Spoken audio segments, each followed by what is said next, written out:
So welcome again, dear children. How are you? I hope that all of you are fine and you are waiting to study organic chemistry. Many phones I received from different children which I don't know. Today only I was in the morning at 6 o'clock walking at VIP. तो एकदम से पीछे से एक बच्चा भागता हुआ आया, मैम मैम मैम। मैंने कहा yes what happened, who are you? बोला, मैंने कहा तेज से चल, मेरी वॉक ख़राब नहीं कर। तो बोलता है कि मैम मैं यूट्यूब पे आपका वीडियोस देख रहा हूँ, बहुत अच्छे हैं, I want to do registration your coaching and this and that. फिर एक बच्चे का फ़ोन आया, बोला कि भाई हम खाली ऑर्गेनिक केमिस्ट्री पढ़ेंगे, ऐसा हो सकता है? मैं कभी केमिस्ट्री को हमने अभी अलग अलग स्प्लिट नहीं करा है। अगर आप मतलब रिसर्च करना चाहें आगे जाके तो फिर आप बिल्कुल ऑर्गेनिक केमिस्ट्री 100 मार्क्स का पेपर होता है, जब पढ़ लें। अभी तो मैं स्प्लिट नहीं कर सकती कि भाई अब केमिस्ट्री को भी मैं स्प्लिट कर रही हूँ कि मैं खाली ऑर्गेनिक पढ़ा रही हूँ कि इनऑर्गेनिक। तो ये सब मतलब इंट्रोडक्शन क्यों दिया जा रहा है भाई? क्योंकि people are like attracted as we are attracted, as the waves are attracted by magnetic and electric field, peoples are attracted by what? By organic chemistry from DAC classes.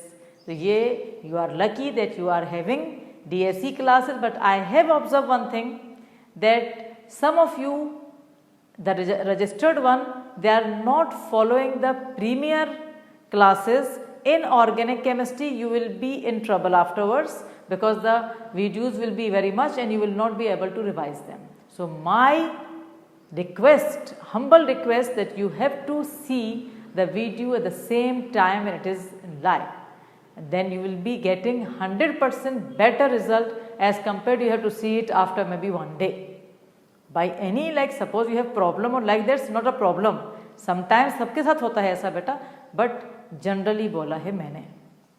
So I hope all of you are happy and waiting for the next topic. In the previous topic we have finished two very important electronic effects. One was inductive effect and the other was electromeric effect. And today we will start with what? With a third effect given by the name resonance or like mesomeric effect or resonance effect. But of course before that we should have a little of brief knowledge about resonance also. So today's class, you please all of you start first you write the heading, write the what is the day today, and then or the date, and then you have to write in your copy 3, if you want you can write 3, resonance in bracket mesomerism. Resonance in bracket what we will be writing? We will be writing mesomerism. I hope the heading is over. Now put your pen and listen to me very sincerely, and each and everything you have to listen, then we will write. Now listen to me. What is the phenomena of resonance? या resonance क्यों आया है और क्यों इसको पढ़ा जा रहा है और क्या इसका concept है, क्या इसके फ़ायदे हैं, क्या इसकी बुराइयां हैं, बुराइयां कोई नहीं हैं. Now listen. कभी कभी ऐसा होता है, sometimes it is observed that one molecule, जैसे मेरे पास एक molecule है, its properties cannot be explained by only one structure. ऐसा होता है बहुत दफ़ा कि एक मॉलिक्यूल है, उसकी प्रॉपर्टीज़ एक स्ट्रक्चर से आपको समझ में नहीं आएंगी, लेकिन अगर उसी मॉलिक्यूल के अपन ने डिफरेंट स्ट्रक्चर्स बनाए, जैसे मान के चलो एक मॉलिक्यूल के 3 स्ट्रक्चर बनाए, तो हो सकता है कुछ प्रॉपर्टी स्ट्रक्चर 1 से समझ आ जाए, कुछ प्रॉपर्टी स्ट्रक्चर 2 से समझ आ जाए, कुछ प्रॉपर्टी स्ट्रक्चर 3 से समझ आ जाए, ऐसा हो सकता है. और अगर ऐसा है तो उन तीनों का मिलके एक स्ट्रक्चर बनता है जो कि मतलब तीनों का हाइब्रिड होता है, उसमें प्रॉपर्टीज़ 1, 2, 3 की होती हैं और सबसे एक्चुअल स्ट्रक्चर वही होता है. इस फेनोमेना को कहा जाता है रेजोनेंस. समझ आई पहली बात? जैसे बेंजीन है, बेंजीन का भी बनाएंगे अपन, बहुत से रेजोनेटिंग स्ट्रक्चर्स हैं अपने, साल भर आते रहेंगे और 11th में भी आपने पढ़े थे. अभी आप लिखेंगे नहीं, एक दफ़ा मैं डेफिनेशन पढ़ रही हूँ पूरी एक दफ़ा, आप देखेंगे मतलब लिखेंगे नहीं अभी, तो लिसन केयरफुली ओनली ताकि वो दिमाग में बैठ जाए. देखो क्या लिखा है, whenever for a molecule we can write 2 or more Lewis structures which differ in the position of electrons but not in the relative position of atoms. Various Lewis structures, none of which is capable to describe all the properties are called canonical और resonance structure. मतलब कोई भी एक उसमें से ऐसा नहीं होएगा जो सारी प्रॉपर्टीज बता दे, बल्कि हर स्ट्रक्चर में से कुछ कुछ प्रॉपर्टीज समझ में आएंगी। समझ आया? इंट्रोडक्शन यकीनन मुझे समझ में आ रहा है कि आपके आ गया है। तो अभी एक काम करते हैं, आप जो लिखा है बोर्ड पे वो जल्दी जल्दी लिख लें ताकि फिर अपन आगे बढ़ जाएं। तो जल्दी से लिख दें, when ever for a molecule, जल्दी जल्दी बेटा, when ever for a molecule we can write two or more Lewis structures. We can write two or more Lewis structures. Whenever for a molecule we can write two or more Lewis structures which differ in the position of electrons, which differ in the position of electrons, but not in the relative position of atoms, which differ in the position of electrons but not in the relative position of atoms। तो काय में मतलब molecule जब लिखते हैं अपन, दो मोर Levi's structure काय में डिफर करते हैं? इलेक्ट्रॉन्स की पोजीशन में, बट न्यूक्लियाई वहीं की वहीं रहती हैं। बट नॉट, ये सब स्टेटमेंट में काम आता है, but not in the relative position of atoms. Various Lewis structures, new line से या वहीं पर चाहो तो लिख दो कॉमा लगा के, various Lewis structures, various Lewis structures, none of which is capable, none of which is capable to describe all the properties, none of which is able to describe all the properties are called, उनके दो नाम होते हैं, are called, देखो दोनों नाम लिखो, you can underline them, canonical और अंडरलाइन कैनोनिकल भी कहते हैं, और resonance structures.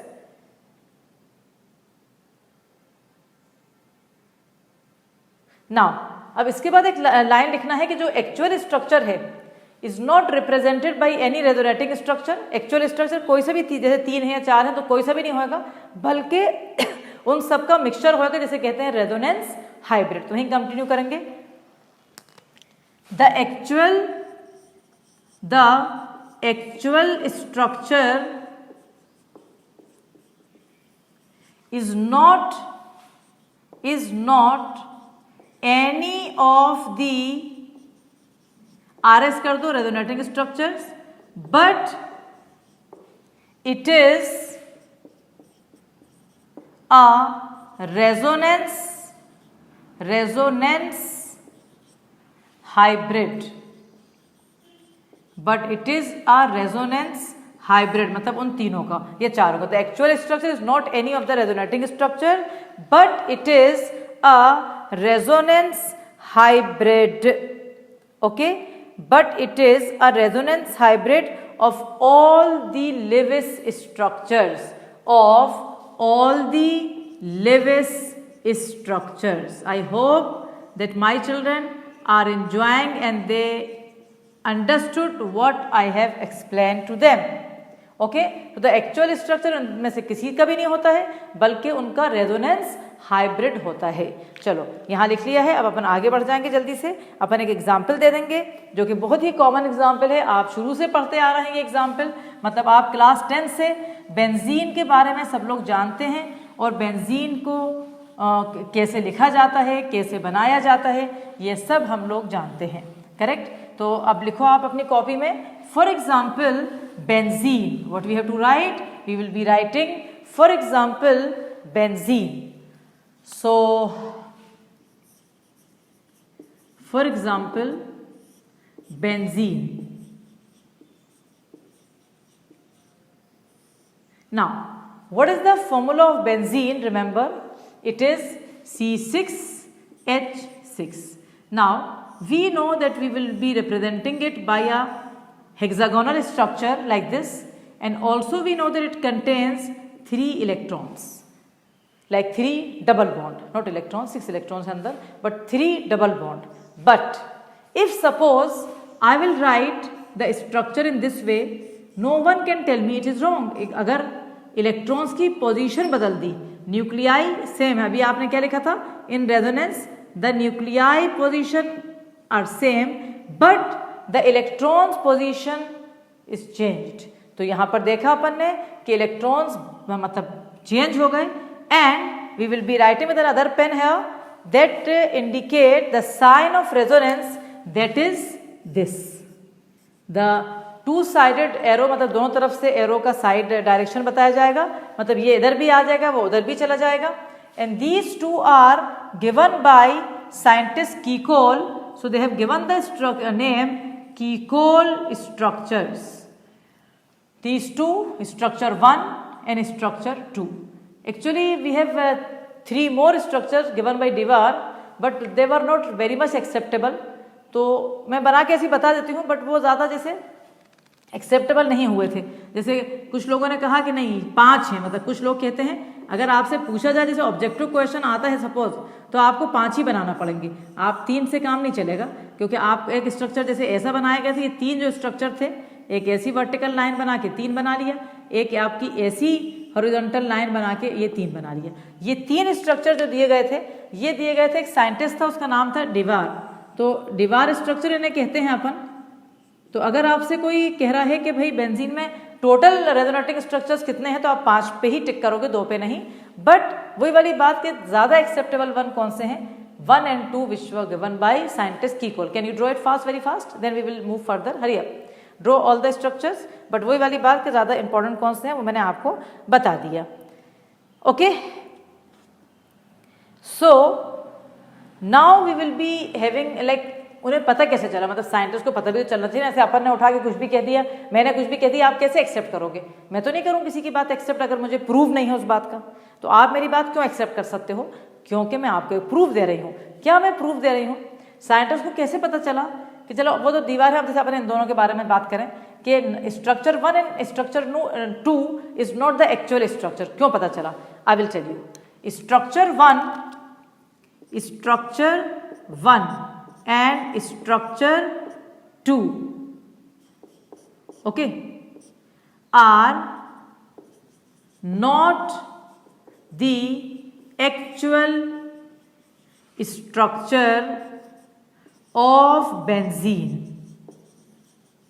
So remember, structure 1 and structure 2 are not the actual structure of benzene, but what is the actual structure? इन दोनों का mixture. But the resonance hybrid जो बनाएंगे हम, जिसमें प्रॉपर्टीज 1 की भी होंगी और 2 की भी होंगी। So structure 1 and structure 2 are not the actual structure of benzene, but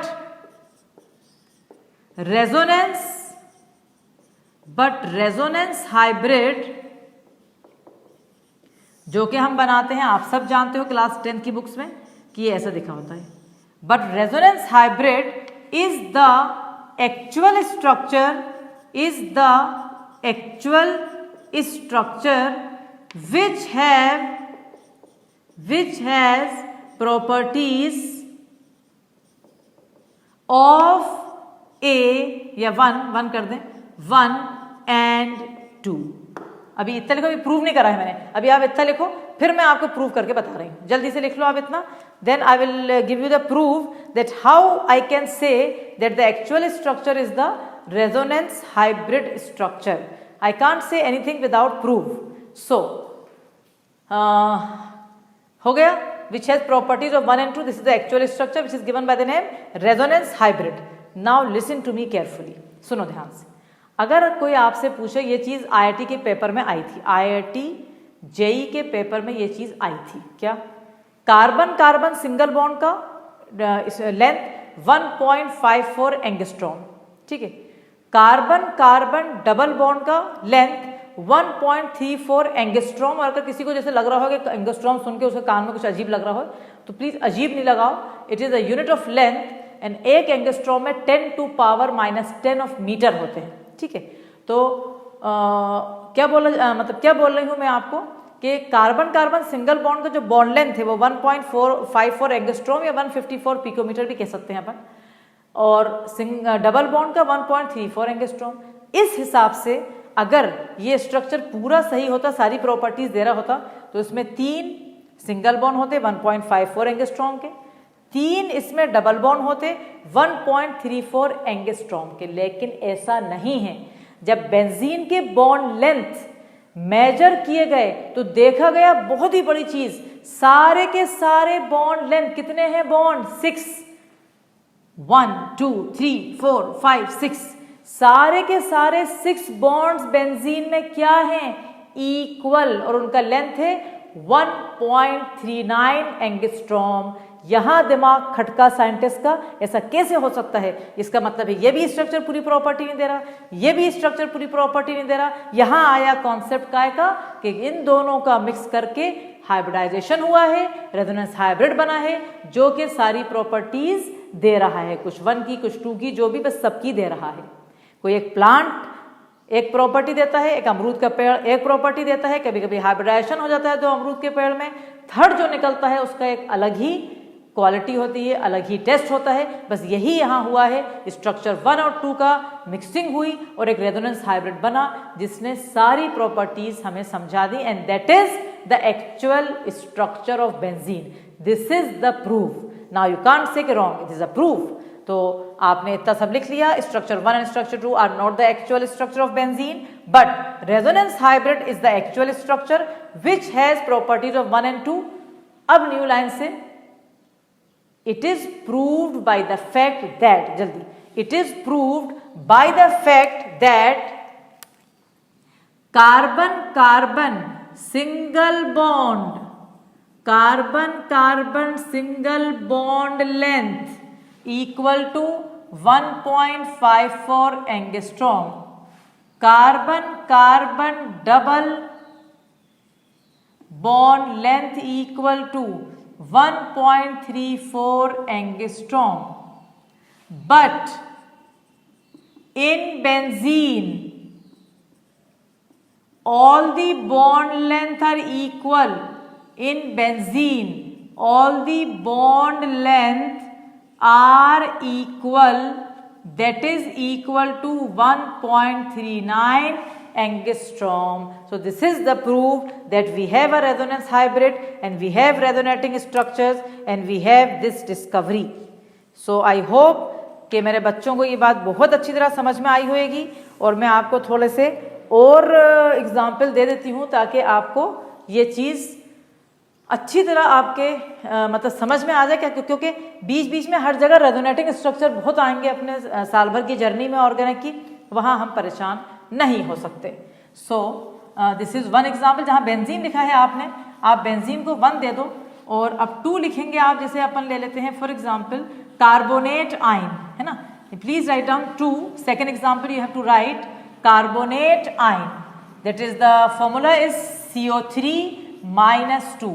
The formula of carbonate ion is CO3 - 2. Okay, now suppose I have CO3 - 2, ये मेरा कार्बोनेट है। याद रहे लास्ट ईयर पढ़ा था बॉन्डिंग में कि इसका स्ट्रक्चर प्लेनर होता है। What is the structure of carbonate ion? Planar, CO3 - 2। अब जब मैं इसको बनाऊंगी तो जैसे मैंने आपके समझो ऐसे बनाया, ठीक है, ये ऐसा बना लिया। अच्छा, लिविस स्ट्रक्चर बनाते वक्त एक बात छोटी सी याद दिला दूं कि हर एटम का ऑक्टेट देखते हैं कि ऑक्टेट कंप्लीट है कि नहीं। और मेरे पास एक ट्रिक है बहुत बढ़िया, अगर आपके पास 3 बॉन्ड है तो उसमें से एक पक्का डबल बॉन्ड जाने वाला है, पक्का डबल बॉन्ड। ट्रिक है मेरी, लगाना जरा डबल बॉन्ड, फटाफट निकलेगा। यहाँ डबल बॉन्ड लगा दो। अब इस ऑक्सीजन के पास 2 और 2 4 इलेक्ट्रॉन है, इट रिक्वायर 2 मोर, ये 8 हो गए। इसके पास ओनली 2 है तो 1 2 3 4 5 6 ये 8 हो गए।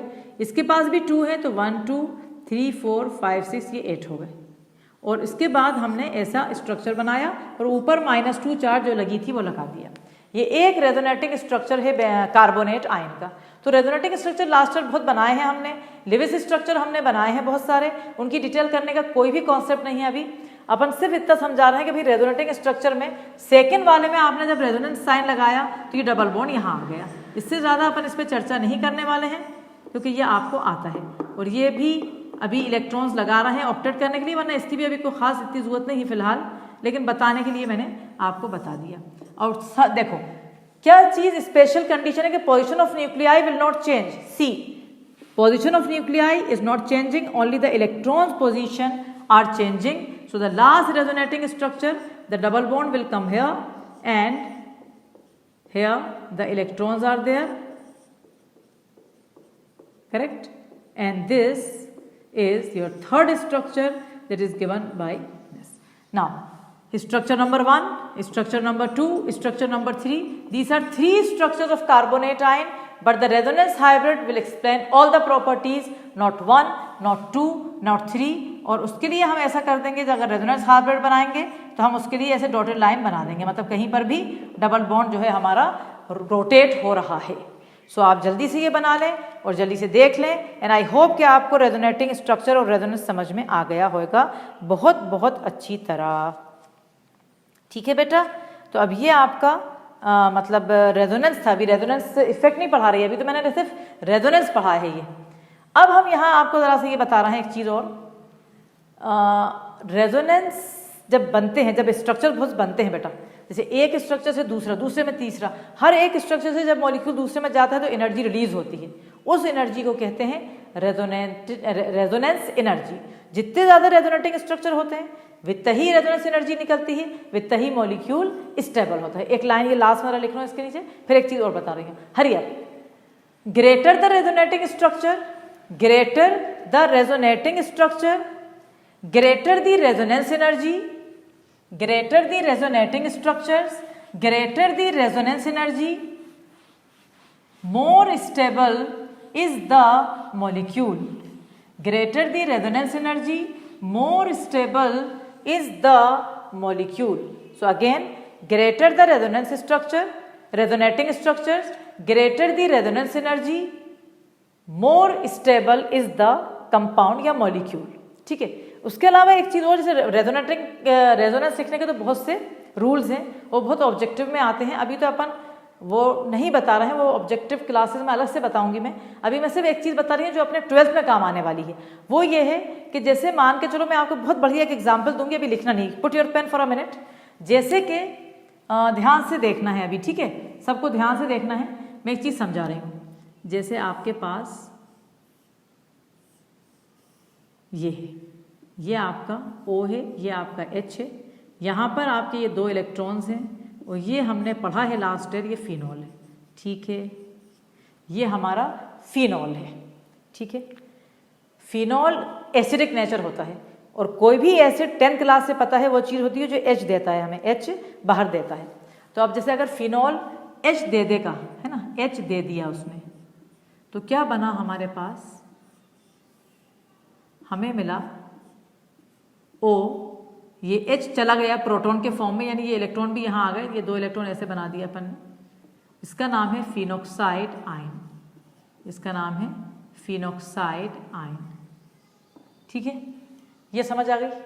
अब मैं एक और चीज़ दे रही हूँ आपको, acetic acid CH3C double bond O OH. ठीक है, इसका जब प्रोटॉन चला गया बाहर, ये प्रोटॉन चला गया तो -H पॉजिटिव. अब यहाँ आ रहा है CH3CO O नेगेटिव. ठीक है, इसे कहेंगे अपन एसीटेट आयन. ध्यान से देखना. Again I am giving you the information that you know it from 10 that acid is that thing which give a proton, और after removal of the proton the anion left should be stable. जो proton देने के बाद जो negative charge आ जाती है, A9 जो बचता है वो स्टेबल होना चाहिए. जितना स्टेबल एनाइन होएगा प्रोटॉन निकलने के बाद, उतना ही स्ट्रॉन्गर एसिड होएगा. ये स्टेटमेंट 10 दफ़ा कम से कम 12th में आएगा. फिर से लिखवा दूंगी, लिखो कुछ नहीं, सुनो जो बोल रहे हैं. कोई भी कंपाउंड एसिडिक कब होता है, जब वो प्रोटॉन देता है. ठीक है भाई, समझ आ गई, ये बात तो समझ आती है, पहले से ही आती है.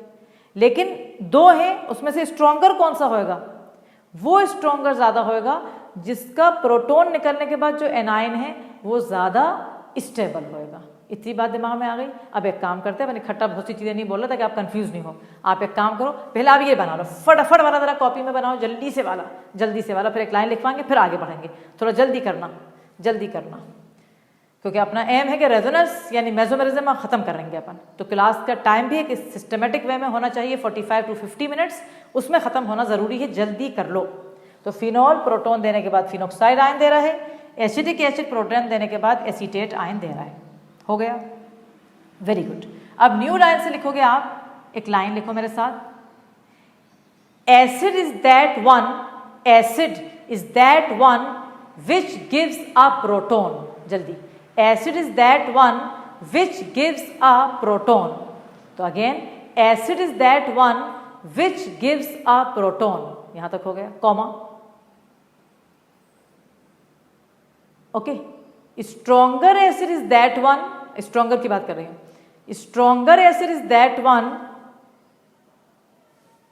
in which the anion left after giving a proton, stronger acid is that one in which the anion left after giving a proton, the anion left after giving a proton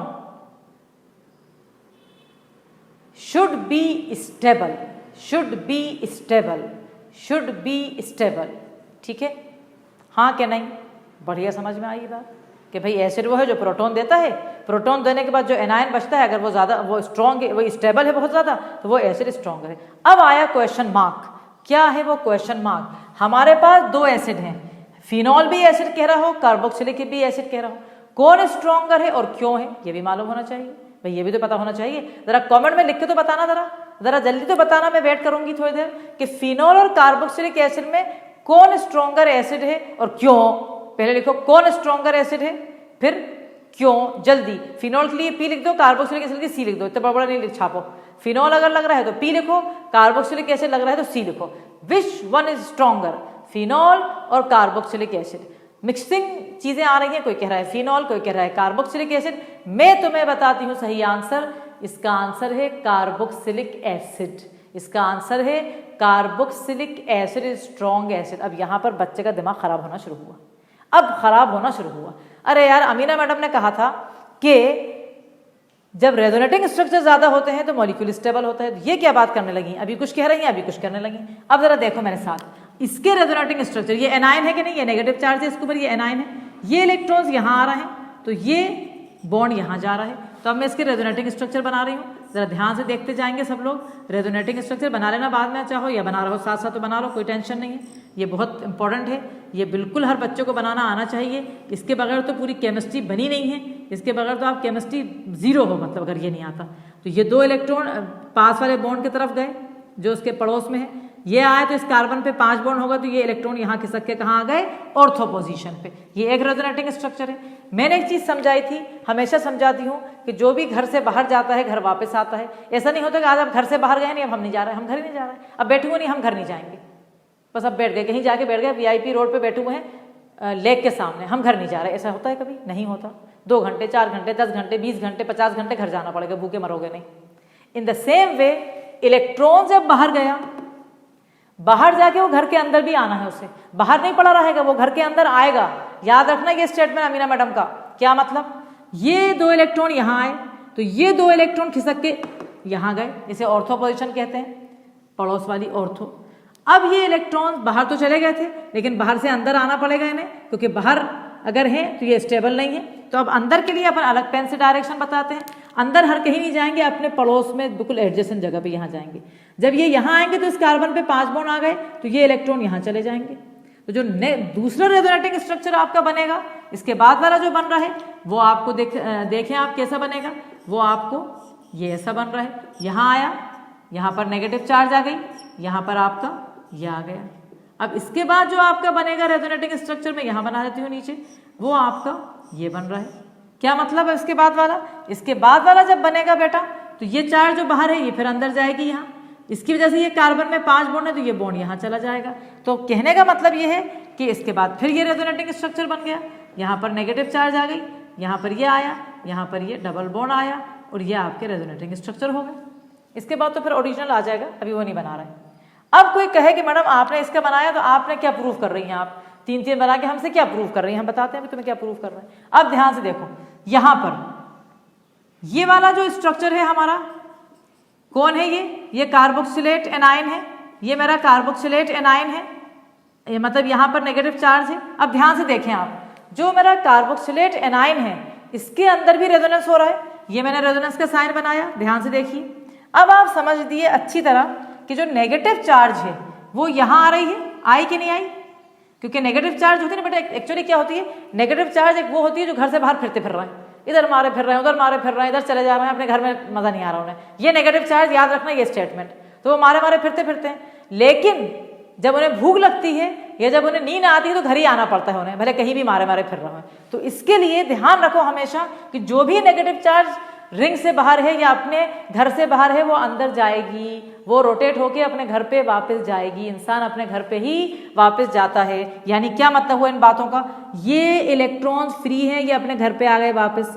जब ये आ गए यहाँ तो कार्बन पे देखो 1 2 3 4 5 bond आ जाएंगे, तो ये इलेक्ट्रॉन जो आपके हैं ये यहाँ चले जाएंगे। मैं आपको रेजोनेटिंग स्ट्रक्चर लिखना सिखा रही हूँ कि कैसे आप, क्योंकि साल भर 12th में आपको रेजोनेटिंग स्ट्रक्चर्स बनाना है।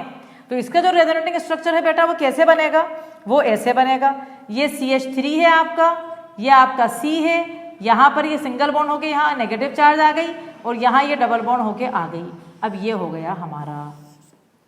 अब हमारे तो बिल्कुल भी समझ में नहीं आ रही बात, हम तो इससे समझने से दूर हैं इस बात के कि कैसे, हमने ही कहा आपसे कि कार्बोक्सिलिक एसिड ज्यादा स्ट्रॉन्गर एसिड है और फिनोल वीकर एसिड है, जबकि हमने ही ये बात आज कही थी कि एसिड वो होता है जो प्रोटॉन दे देता है, प्रोटॉन देने के बाद जो एनायन बचता है वो ज्यादा स्टेबल होना चाहिए। और इससे पहले ये बात फिर की गई थी कि जो मॉलिक्यूल में ज्यादा रेजोनेटिंग स्ट्रक्चर है वो ज्यादा स्टेबल है। तो ये तो पूरी बातें उल्टी लगी, यहाँ पर तो 3 रेजोनेटिंग स्ट्रक्चर्स हैं और यहाँ पर सिर्फ 2 रेजोनेटिंग स्ट्रक्चर हैं, फिर भी कहा जा रहा है कि कार्बोक्सिलिक एसिड जो है वो स्ट्रॉन्गर एसिड है फिनॉल से ज्यादा। अगर आंसर कुछ भी दिमाग में है तो कमेंट में लिख दो, जब तक मैं ये मिटा तो नहीं रही अभी, लेकिन जब तक मैं आराम कर रही हूँ, 1 मिनट के लिए मैं आराम कर रही हूं, जब तक आप मुझे कमेंट में लिखो कि why phenol is weaker acid than carboxylic acid in spite of having more resonating structures as compared to acetic acid। मुझे कमेंट में नहीं दिख रहे हैं आंसर ज़्यादा लोगों के, क्योंकि यहाँ पर BACBB नहीं करना, यहाँ पर तो दिमाग लगाना है। चलो दिमाग लगाते हैं सब मिलके, एक दफ़ा बताएंगे, मुझे पता है मेरा बच्चा हमेशा याद रखेगा। 12th में 3 जगह ये आएगा, अल्कोहल फिनॉल के चैप्टर में आएगा, कार्बोक्सिलिक एसिड के चैप्टर में आएगा, हर जगह आने वाला है। ध्यान से सुनो, ध्यान से सुनो। Phenol is weaker acid in spite of having more resonating structures.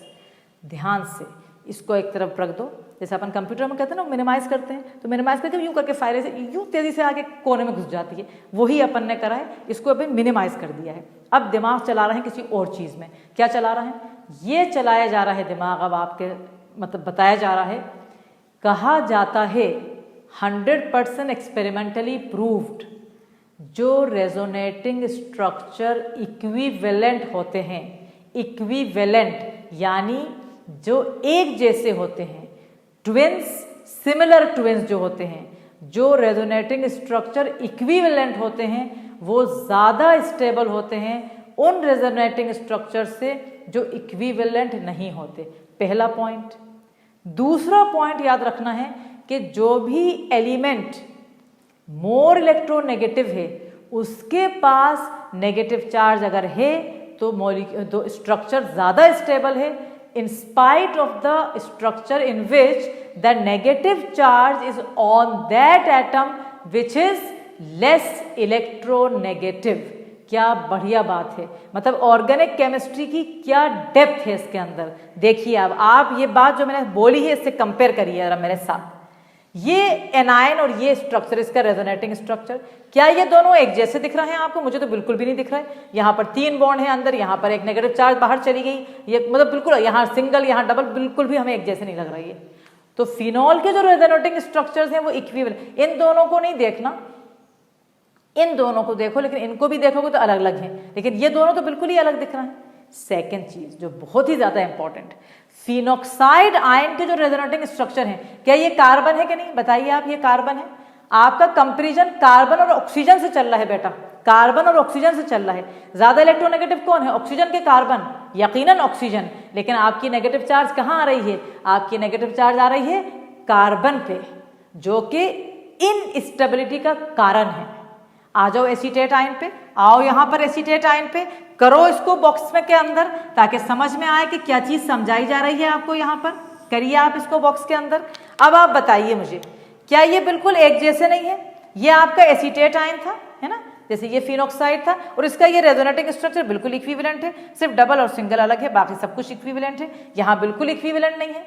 दूसरी जो सबसे इंपॉर्टेंट चीज है कि एसीटेट के जो रेजोनेटिंग स्ट्रक्चर्स हैं उनमें जो मोर इलेक्ट्रोनेगेटिव एटम कौन है? ऑक्सीजन, उसी पे नेगेटिव चार्ज है।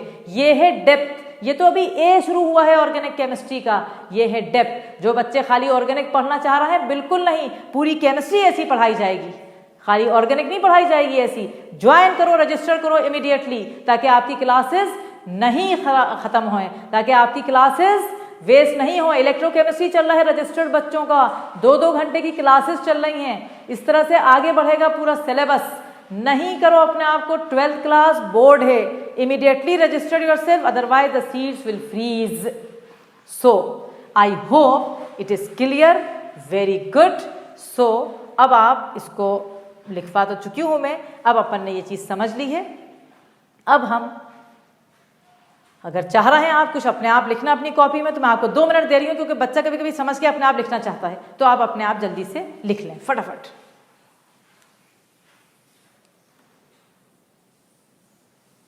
सो क्या कंक्लूजन लिखा? कंक्लूजन चाहो तो मैं भी एक लिखवा देती हूँ कंक्लूजन। चलो एक लास्ट कंक्लूजन लिखवा देते हैं। The most stable RS, resonating structure को आरएस कर दो। The more stable RS is that one, the more stable RS is that one in which the equivalent RS are there, equivalent resonating structure in which equivalent RS are there, as well as the structure with more the structure in which the negative charge is on more electronegative atom, the negative charge is on more electronegative atom। ठीक है, सो इस तरह से अपन ने लिख लिया, और and में लिखा हमने सो एसिटिक एसिड इज स्ट्रॉन्गर। बस ये रीजन है कि एसिटिक एसिड स्ट्रॉन्गर है। तो ये मैंने थोड़ा सा आपको इंट्रोडक्शन दिया है रेजोनेंस का, और आप सोच लो कि जब ये इंट्रोडक्शन ऐसे हैं तो डेप्थ कहाँ पर होएगी अपनी क्लासेस की। अब हम लिखेंगे न्यू लाइन से, हम ये रब कर रहे हैं क्योंकि ये रेजोनेंस था। अभी मैंने रेजोनेंस इफेक्ट डेप्थ में नहीं पढ़ाया है, जहां पर मैं सिंबल भी बताने वाली हूं कि रेजोनेंस इफेक्ट का सिंबल आर है, जैसे इंडक्टिव इफेक्ट का सिंबल आई था, इलेक्ट्रोमेरिक इफेक्ट का सिंबल कैपिटल ई था, ऐसे ही रेजोनेंस इफेक्ट का सिंबल है आर, और उसके अंदर भी जैसे प्लस आई माइनस आई था, प्लस ई माइनस ई था बेटा, ऐसे ही इसके अंदर प्लस आर और माइनस आर होता है। जैसे अगर मैं कंपेयर करूं 3 चीजों को, तो मैं तुम्हें पक्का बता दूं, इलेक्ट्रोमेरिक इफेक्ट सबसे कम आता है पूरे टाइम, इंडक्टिव इफेक्ट और रेजोनेंस इफेक्ट पूरे टाइम चलता रहता है, मतलब पूरे टाइम आप देखोगे कि ये 2 चीजें आपको मिल रही हैं। तो अब अपन एक काम करते हैं, अपन साइड हेडिंग डालेंगे रेजोनेंस इफेक्ट, रेजोनेंस इफेक्ट, और वहां पर आप प्लीज देखो कितने सारे स्टार लगाएं। स्टार का मतलब तो very very very very very very important. और यही मेसोमेरिज्म के बदले इसको अपन लिख लेंगे मीजोमेरिक इफेक्ट, मीजोमेरिक इफेक्ट भी इसको हम लिख लेंगे, और थोड़ा जल्दी कर लेंगे। मीजोमेरिक इफेक्ट लिखने में देर नहीं लगाएंगे, और ब्रैकेट में आर और एम इफेक्ट भी लिखेंगे। ओके, मतलब उसको ऐसा भी लिख लेंगे अपन, आर भी सिंबल है इसका, या इसका सिंबल एम भी है। मीजोमेरिक कहोगे तो एम है, रेजोनेंस कहोगे तो आर, लेकिन एक ही चीज है दोनों, ये नहीं सोचना।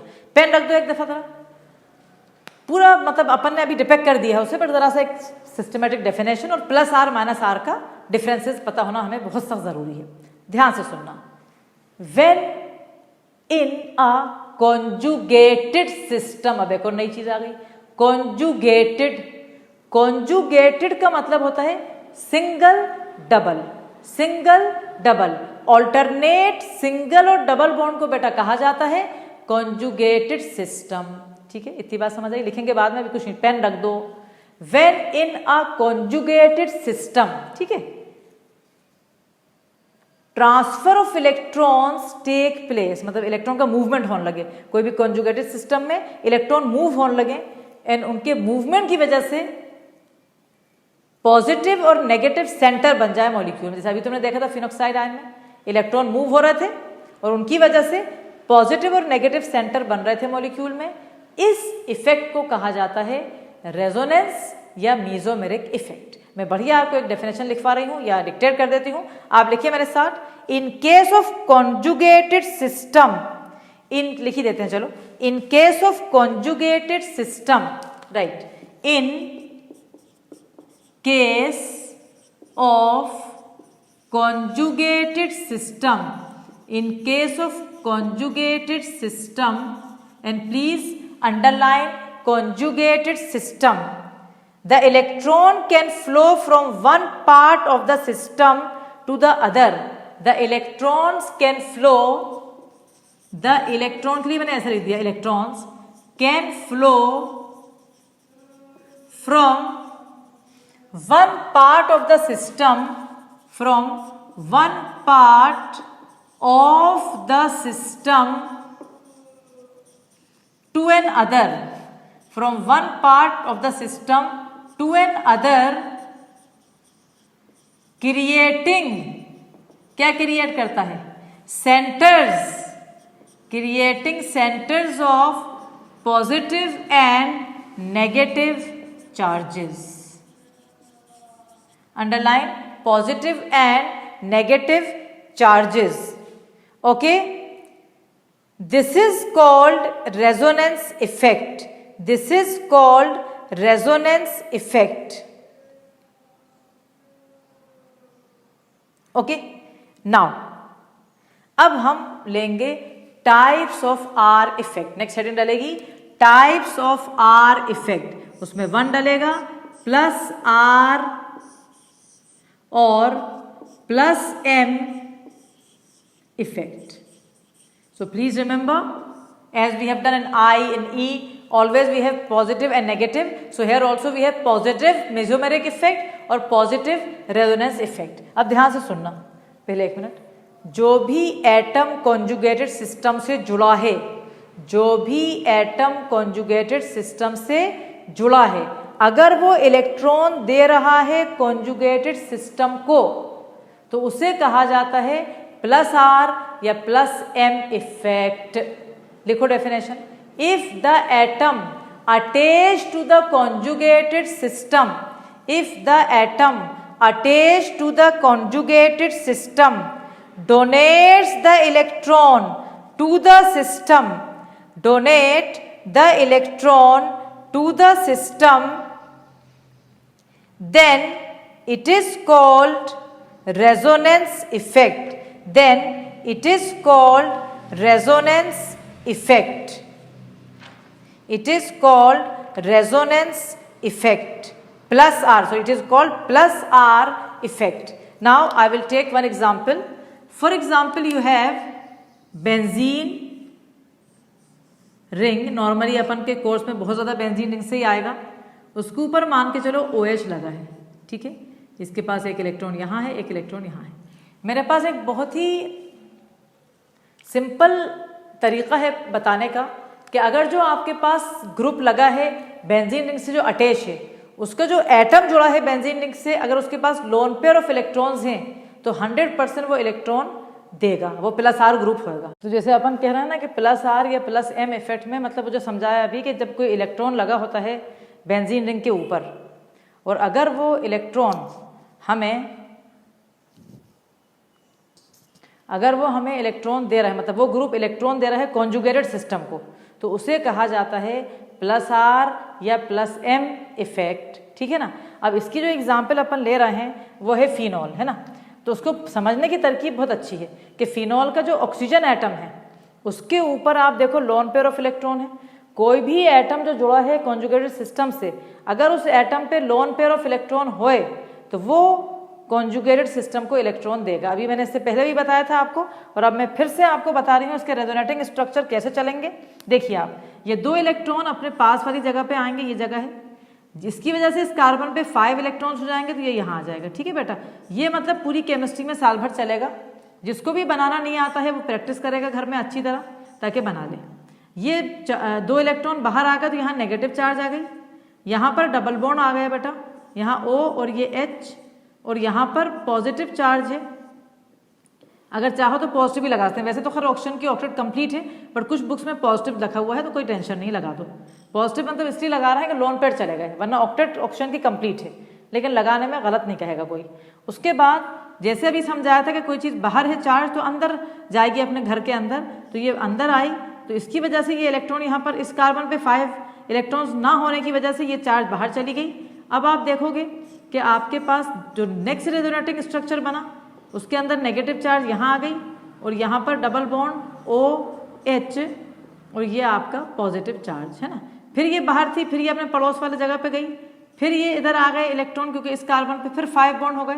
देन अगेन आपके पास जो रेजोनेटिंग स्ट्रक्चर बना, यहाँ पर नेगेटिव चार्ज आई उस पर, ये इस तरह से, और यहाँ पर आपका फिर से OH, और ये लोन पेयर, और ये पॉजिटिव। आखिर में ये चार्ज वापस अपने घर आई, और ये बॉन्ड वापस अपने ऑक्सीजन पे चले गए, और आखिर में आपका जो स्ट्रक्चर है, आपको सही कैसे पता चलेगा कि सही है, कि अगर जो पहला स्ट्रक्चर था और ये वाला, दोनों में सिर्फ फ़र्क इतना हो कि इसके जो बॉन्ड है और उसके जो बॉन्ड है वो ऑल्टर हो जाए। देखो, इसके इधर था, ये इधर हो गया, इसका इधर था, ये उधर हो गया, तो ये आपके रेजोनेटिंग स्ट्रक्चर्स बन गए +R इफेक्ट दिखाते हुए। तो आप बनाते जाओ और सुनते जाओ मेरी बात, जल्दी से बना लो कॉपी में, कि अगर कोई भी ग्रुप लगा है कॉन्जुगेटेड सिस्टम में और वो इलेक्ट्रॉन दे रहा है कॉन्जुगेटेड सिस्टम में, तो उससे ये होता है, इसे कहा जाता है +R या +M effect. So if any group is attached with conjugated system and it is giving electrons to conjugated system, then the effect is given by the name +R or +M effect. Now the second thing which you will be observing here, कि आप देखो, मैं आपको एक चीज़ समझाना चाह रही हूँ, हो सकता है किसी बच्चे को नहीं पता हो। वो चीज़ ये है, 1 मिनट बेटा, वो बताना चाहूँगी मैं आपको एक चीज़, कि वो आपको मतलब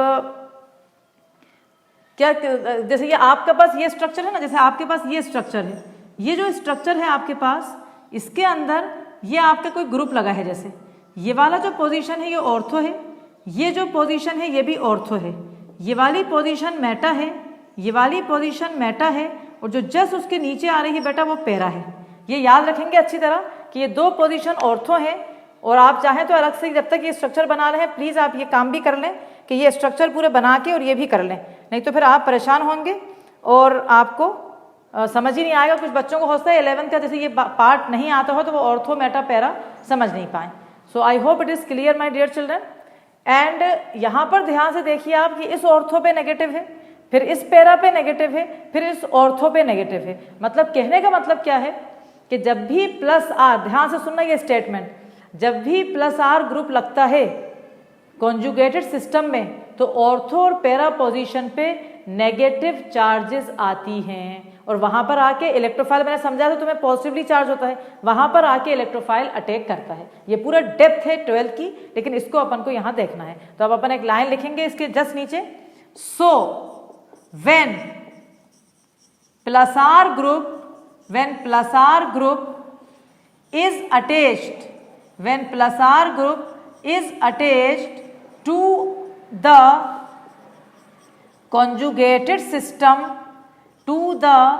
conjugated system, then ortho O and para P positions, ortho and para positions acquire negative charges, so the electrophile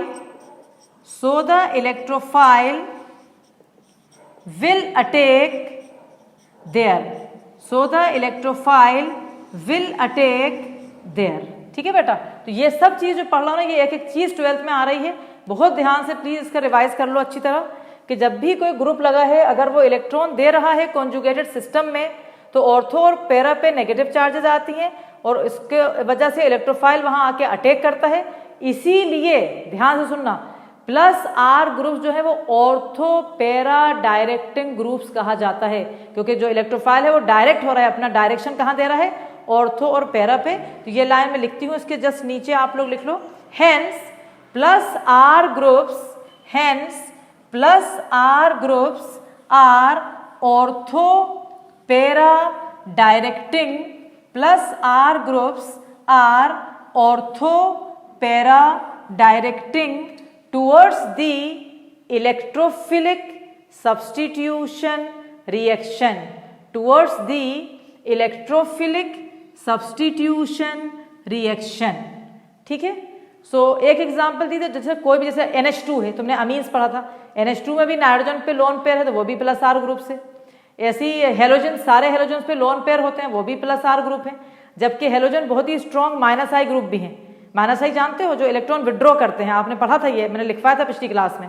ये बहुत ही स्पेशल बात है कि लोग बड़े घबराते हैं इस चीज़ में कि हेलोजन माइनस आई इलेक्ट्रॉन विड्रॉ कर रहे हैं, लेकिन प्लस आर भी है, प्लस आर यानी इलेक्ट्रॉन दे रहे हैं।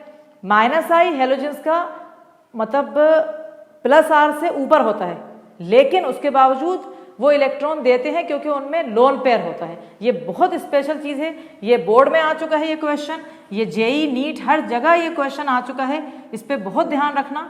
मैं लिखवा रही हूँ इसके जस्ट नीचे, आपने ये पूरा कंप्लीट कर लिया होगा यकीनन।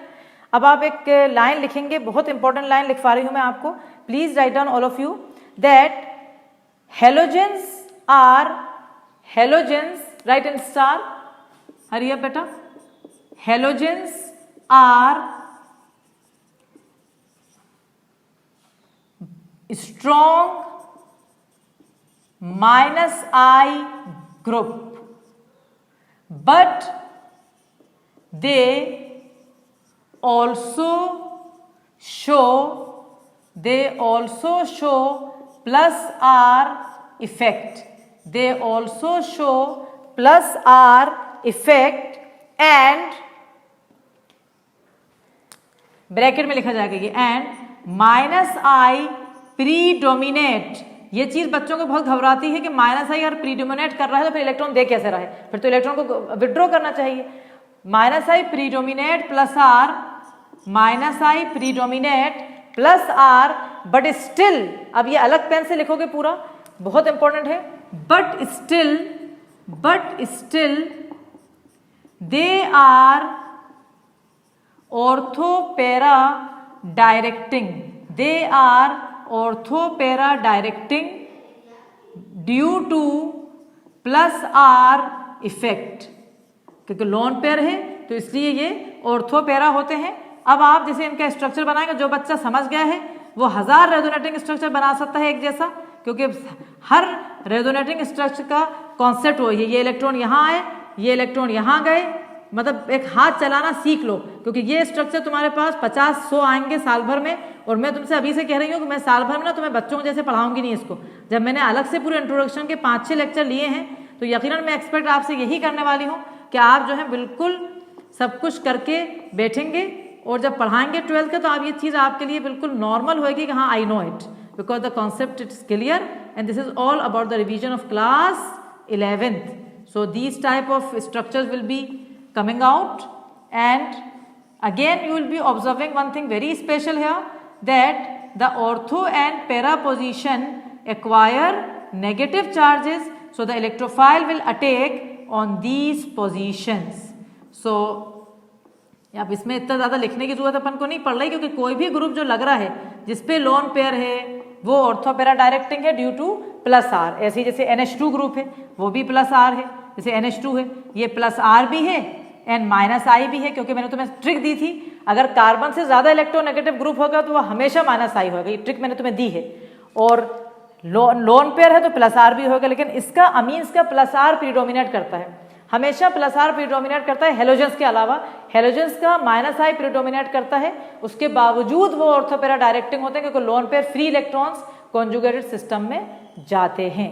तो जल्दी से बना लो, बस इसके बाद एक चीज़ बची है अपनी, और अपना ये टॉपिक आज की क्लास अपनी ख़त्म हो जाएगी। इसके बाद hurry up Can you do it very fast? I want that you do it very, very fast, because only minus R and minus M is left after this, and then we can say that mesomeric or resonance effect, which is the most important effect in full organic chemistry, finished.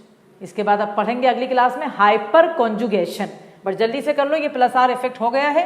अब आपका इसके अंदर last effect है जो हमारा, आपने plus R effect को 1 दिया था, अब आप लिखेंगे 2 माइनस आर इफेक्ट। बिल्कुल जो बच्चा प्लस आर समझ गया ना, उसके लिए माइनस आर समझना बिल्कुल भी मुश्किल नहीं है। अब आप लिखेंगे माइनस आर इफेक्ट। क्या है बेटा माइनस आर इफेक्ट? उसका उल्टा जस्ट देखो, प्लस आर में जो ग्रुप लगा था कॉन्जुगेटेड सिस्टम में, वो इलेक्ट्रॉन दे रहा था कॉन्जुगेटेड सिस्टम को, और माइनस आर में जो ग्रुप लगा है कॉन्जुगेटेड सिस्टम में, वो इलेक्ट्रॉन विड्रॉ कर रहे हैं कॉन्जुगेटेड सिस्टम से। Hurry up, right the definition very fast. When the atom और group, when the atom or group attached to the conjugated system, when the atom or group attached to the conjugated system, okay, when the atom or group attached to the conjugated system withdraw the electrons from the conjugated system, withdraw the electrons from the conjugated system, it is known as minus R effect. It is known as minus R effect. And for your kind information, whatever the groups which are minus I, my dear, 95% of them are minus R also. As I told you, aldehyde, ketone, carboxylic acid and its derivative, that is ester, acid halide, amide, have you remember? NO2, CN, I think all of you know that all these are minus I as well as they are minus R. Let me explain, first you write the groups fast, then let me explain to you with the help of one very good example, as you have done it in 11th also, I remember, this is nitrobenzene. Suppose आपको किसी ने nitrobenzene दे दिया, ठीक है, हमने उस दिन बताया था जब हमने फंक्शन ग्रुप पढ़ाए थे, सेकेंड लेक्चर जो था ऑर्गेनिक केमिस्ट्री का, कि नाइट्रो ग्रुप को एक्सपेंडेड फॉर्म में एक जगह डबल बॉन्ड और एक जगह कोऑर्डिनेट बॉन्ड है, याद होगा आपको। अब आपने ये नाइट्रोबेंजीन में पहला स्ट्रक्चर आपको जो बनेगा बेटा वो क्या है, ध्यान से देखिए, आप बताइए मुझे। ये कार्बन है और ये नाइट्रोजन है। नाइट्रोजन ज्यादा इलेक्ट्रोनेगेटिव है कार्बन से और उसके पास इलेक्ट्रॉन्स लोन पेयर नहीं है, तो क्या होगा, ये जो डबल बॉन्ड है ये इधर शिफ्ट हो जाएगा, ऑक्सीजन पे नेगेटिव चार्ज आएगी, जिसकी वजह से नाइट्रोजन पे इलेक्ट्रॉन डिफिशियंसी होगी, तो वो बेंजीन रिंग से इलेक्ट्रॉन को अपनी तरफ खींचेगा। When the group is attached to conjugated system, withdraw the electrons, घसीटेगा इलेक्ट्रॉन्स। तो अब देखो क्या होने वाला है यहाँ पर, अब देखो आप ध्यान से, ये बॉन्ड इधर चला गया, ठीक है, यहाँ से इलेक्ट्रॉन चले गए तो कौन सी चार्ज आएगी बेटा, पॉजिटिव, और यहाँ पर N, ये कोऑर्डिनेट बॉन्ड, और यहाँ सिंगल बॉन्ड O पे नेगेटिव। अब फिर वही बात, कहीं पर भी इलेक्ट्रॉन डिफिशियंसी है तो इलेक्ट्रॉन दयालु होते हैं, you know the meaning of दयालु, दे दें। जैसे किसी को देखा कि बेचारा बैठा हुआ है, उसके पास खाना नहीं तो खाना दे दिया, कहीं देखा कि कोई परेशान हो रहा है उसके पास कुछ नहीं है तो उसको कुछ दे दिया।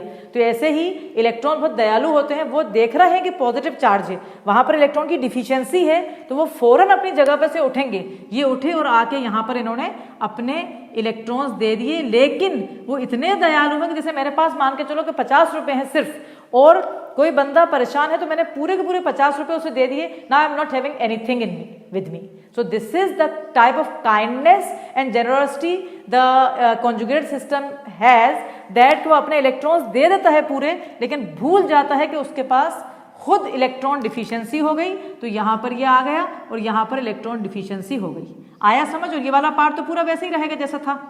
है कितना बढ़िया, आप सोचो इसको, अगर आप प्रैक्टिकल लाइफ से सोच रहे हो तो आपको मजा आ रहा है। फिर ये यहाँ डिफिशियंसी है तो ये इलेक्ट्रॉन फिर दयालु बने, फिर ये चले, लेकिन ये भूल गए अपना कि इनके पास कुछ भी नहीं बच रहा है, और ये बेचारे फिर इलेक्ट्रॉन डिफिशियंट हो रहे हैं। लेकिन ये सब नेचर का सिस्टम है बेटा, पता है, ये अपन लोगों का सिस्टम नहीं है कि अपन एक को एक खा रहे हैं, ये नेचर का सिस्टम है, ये गॉड का सिस्टम है, ये पूरी इलेक्ट्रॉनिक दुनिया चल रही है। ऐसे देखो इसके अंदर, समझो, इससे सबक सीखो कि इसके अंदर ये बताया जा रहा है कि सब नेचर ये कहता है कि दो, सब कुछ दे दो, खुद मतलब अपने लिए नहीं जियो, दूसरे के लिए जियो। देखो तुम यहाँ देख रहे हो ये चीज़ कि इलेक्ट्रॉन मतलब खुद जा रहा है, ये गॉड गिफ्टेड है कि वो अपने आप को नहीं देख रहा है बल्कि वो खुद पॉजिटिव हो रहा है। अब लास्ट में ये इलेक्ट्रॉन यहाँ आए बेटा, ये बॉन्ड यहाँ आया, वहाँ जगह नहीं दिखेगी शायद तो इसलिए मैं यहाँ बना देती हूँ। लास्ट स्ट्रक्चर आपका जैसे समझाया गया था कि वो सही कैसे पता चलेगा, जब वो पहले वाले स्ट्रक्चर से